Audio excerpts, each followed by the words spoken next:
गोपाल जी, ये एक बार नहीं कई बार जब से बीजेपी सत्ता में आई है 2014 के बाद ही संवैधानिक संस्था को लेकर ये आरोप लगते रही है।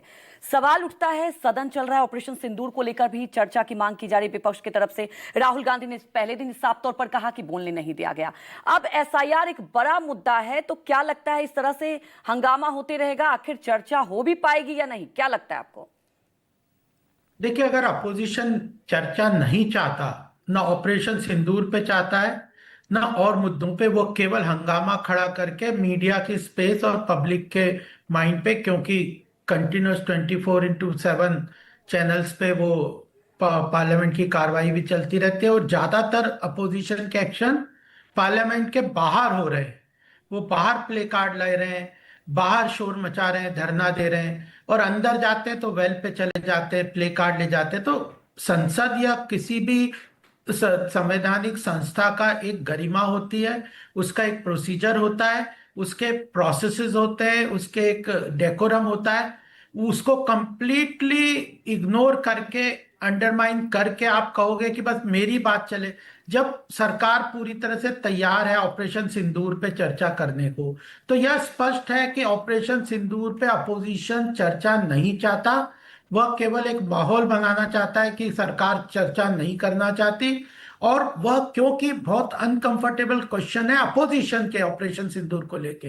राहुल गांधी के जैसे बयान है, वो पाकिस्तान और चीन जैसे देशों ने उनको इस्तेमाल किया है भारत के खिलाफ।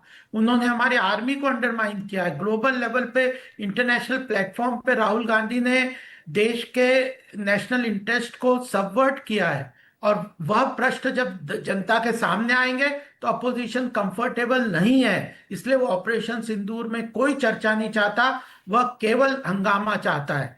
दूसरी बात, एसआईआर की आप बात कर रहे हैं, आप सुप्रीम कोर्ट में जा चुके। इलेक्शन कमीशन और पार्लियामेंट और कोर्ट, ये तीनों तीन डिफरेंट इंस्टीट्यूशन है प्रजातंत्र के।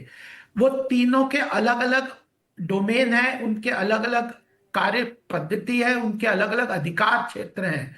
सुप्रीम कोर्ट में जो है उसका, सुप्रीम कोर्ट में ये गए, इलेक्शन कमीशन बता रहा है, साफ डेटा दे रहा है कि कितने फेक मिले हैं।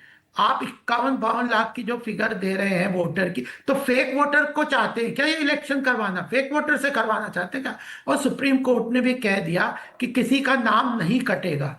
जो 52 लाख लोग जिनका कह रहे हैं डेटा आ रहा है, उनके पास जो डेटा डॉक्यूमेंट नहीं है, उनको नोटिस दिया जाएगा, उनको फिर प्रूफ करके डॉक्यूमेंट की जो आवश्यकता है उनको प्रोड्यूस करने का कहा जाएगा। उनका नाम नहीं कटेगा जब तक कि ये कंप्लीटली स्टैब्लिश नहीं होता। ये तो क्लियर है कि बिहार में फेक वोटर्स हैं जिन्होंने वोटर आईडी कार्ड बनवा लिए हैं। किसकी जिम्मेदारी है, क्या है, ये अलग चीज है, लेकिन वो बना लिए हैं, तो उनको वीड आउट करना देश के प्रजातांत्रिक प्रक्रिया के लिए बहुत महत्वपूर्ण है।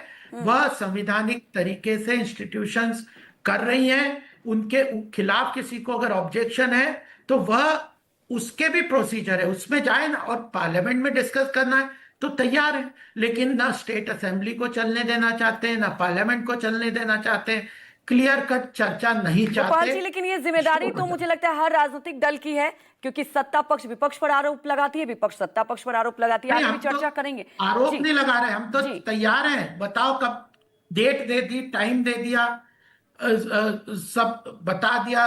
पार्लियामेंट अफेयर्स के जो मिनिस्टर हैं उन्होंने बोल दिया, राजनाथ जी ने बोल दिया, ओम बिरला जी ने बोल दिया, जगदम्बिका पाल जी ने बोल दिया, सबने बोल दिया कि हम करवा रहे हैं चर्चा।